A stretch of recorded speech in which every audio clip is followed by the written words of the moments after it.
Shalom mes amis, nous sommes dans la paracha Vaïra, qui est la suite de l'Erlecha. Nous vivons avec Abraham. En fait, ces deux parachutes sont vraiment la base du judaïsme. Tel qu'Abraham Avinu se comporte, ça nous enseigne la vraie avodat Hashem, ce qu'Hashem demande de nous. Et la première question qu'on peut se poser, c'est que dans l'Erlecha, Akadosh Baruch Hu demande à Abraham quelque chose qui est très surprenant. Abraham était comme un Méler, il était vraiment une célébrité, il avait des fidèles, il avait vraiment comme un empire. Et Akadosh Baruch Hu lui demande d'abandonner tout ça, de sortir de tout ça, et d'aller vers l'endroit où lui dirait, sans lui donner aucune précision. Et ce qui est surprenant, c'est qu'il lui dit l'Erlecha, va pour toi. Or, apparemment, c'est pas va pour toi, c'est va pour moi, pour Hachem, parce que moi je te demande. Quel intérêt a Abraham de faire tout ça? C'est rien que respecter la volonté d'Akadosh Baruch Hu. Et il lui dit, et quand tu arriveras là-bas, alors on arrive à la paracha Vaïra et je me dévoilerai à toi, je vais me dévoiler. Donc, essayons de comprendre qu'est-ce que ça veut dire ce l'Erlecha, puisque c'est un enseignement pour nous. Le Rabbi nous explique que ce l'Erlecha, c'est justement abandonner. Il nous explique que depuis notre enfance, nous emmagasinons toutes les données, toute notre éducation, toutes les valeurs du pays dans lequel on a été élevé, l'éducation, la famille, les amis, l'entourage, tout ça, ça forme des données, comme on pourrait dire le disque dur d'un ordinateur qu'on remplit. Et ces données, c'est ça qui va nous influencer dans notre vie de tous les jours, à prendre des décisions, à se comporter, à parler, à penser, à agir. Toutes ces données qu'on a emmagasinées depuis qu'on est né, c'est ce qui nous influence dans notre vie de tous les jours.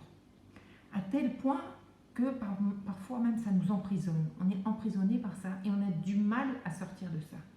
Et c'est ça ce que nous demande la Torah. Sors de tout ça. Et oui, quand tu vas sortir de tout ça, ça va être pour toi, parce que tu vas te libérer et tu vas découvrir qui tu es vraiment. Alors, rentrons un peu dans les détails. Par exemple, on voit très bien qu'un enfant qui n'a pas eu assez d'assurance, qui n'a pas eu assez d'amour, de chaleur, alors il va développer un sentiment qui ne vaut rien, que tout ce qu'il fait, ce n'est pas valable.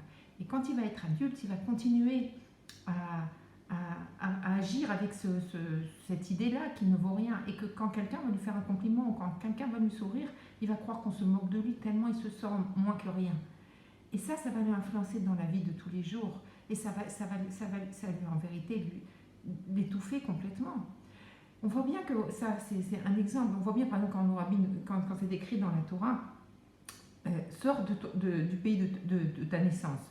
On voit bien qu'il y a une différence entre un Américain, un Anglais, un Israélien. On voit bien chacun il est imprégné de la vie du pays, des coutumes du pays, des habitudes. Donc on voit bien que c'est vrai, ça nous conditionne. On sait aussi, par exemple, que notre famille nous conditionne, notre entourage, la façon dont on nous valorise. Quand on est élevé dans une famille où on fait beaucoup de compliments et on donne beaucoup de récompenses, alors l'enfant il se sent tellement sûr de lui qu'il va agir différemment d'une personne, ou une autre personne qui va tellement être influencée, il a tellement besoin d'avoir l'image des autres qui vont lui dire « Ouah, t'es quelqu'un de bien, ouah, c'est bien ce que tu fais », d'avoir des encouragements des autres. Tellement il vit dans un lachatz complet, parce que dans une situation de tension complète, parce qu'il est toujours à l'affût de ce qu'on va lui dire. Qu'est-ce que va dire mon voisin? Qu'est-ce que va dire mon mari? Qu'est-ce que va dire ma femme? Qu'est-ce que va dire mes enfants? Et il réagit toujours comme ça, à tel point que les médecins nous disent que ça peut donner du diabète, de la tension artérielle, ça peut donner énormément de choses qui vraiment nous emprisonnent. Et ça nous empêche de vivre comme on doit vivre, de faire notre tricot, de remplir notre mission dans le monde. Alors c'est ça le conseil, c'est ça ce que nous dit la Torah. Sors de tout ça. C'est une boîte. On pourrait imaginer, pour donner un exemple simple, c'est comme quelqu'un qui mettrait des lunettes rouges. Alors tout ce qu'il va regarder, ça sera avec une lumière rouge. Et on aura beau lui dire, mais c'est faux, c'est pas rouge. Mais lui, il voit rouge jusqu'au moment où il va comprendre que c'est ses lunettes et qu'il faut qu'il enlève les lunettes. Ça va lui demander un grand Et donc c'est ça ce que le rabbi nous dit, que c'est ça qu'il faut sortir de toutes ces habitudes, et même sortir de ces habitudes de Gdusha, des habitudes qu'on a prises pour servir à Kadosh Baruch Hu. Bien souvent on sert à Kadosh Baruch Hu pour avoir une bonne santé, on demande à Kadosh Baruch Hu de nous donner une bonne parnassa, on éduque nos enfants pour recevoir du nachat d'eux, on sert à Kadosh Baruch Hu le mieux possible pour ne pas recevoir des mauvaises choses. Ça veut dire tout ce qu'on fait, c'est pour une raison. On fait pas, alors que servir à Kadosh Baruch Hu, c'est pour faire sa volonté, pour nous dévoiler dans le monde et en nous.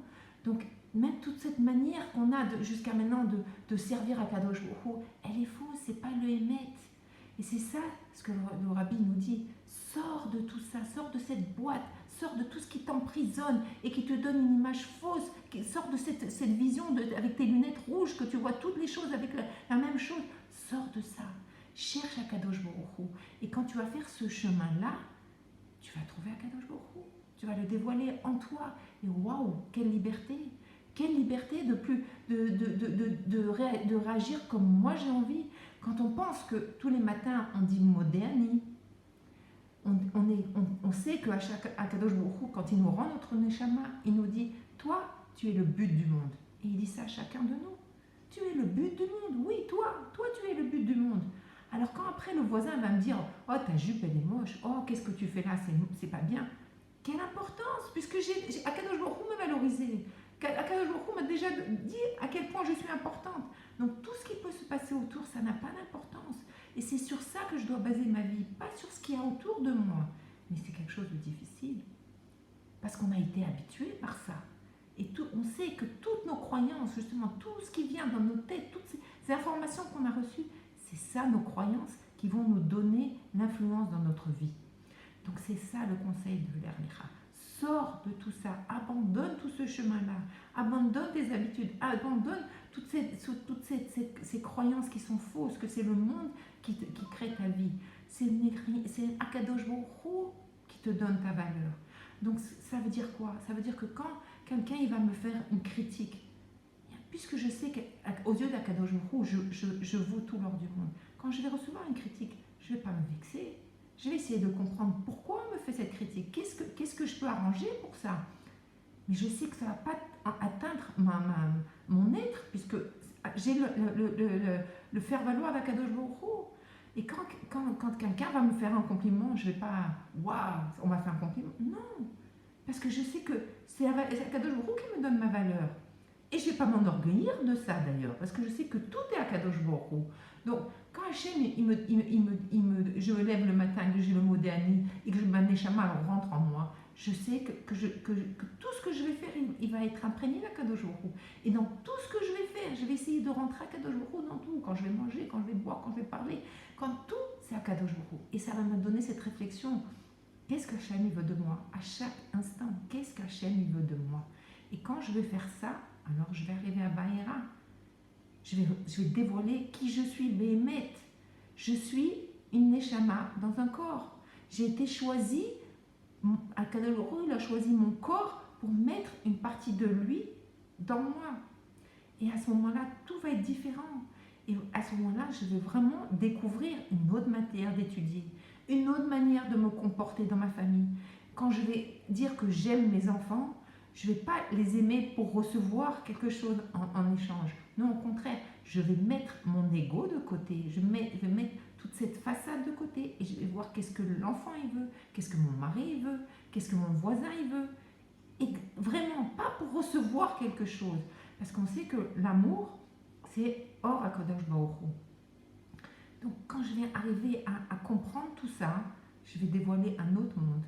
Et Bezrat Hashem, on va continuer sur ce chemin et on va essayer de faire plusieurs vidéos pour arriver à comprendre ce qu'Hachem veut de nous et faire ce grand changement qui va vraiment nous amener à la Géoula. Une Géoula personnelle et nous amener à la Géoula future, Bezrat Hashem.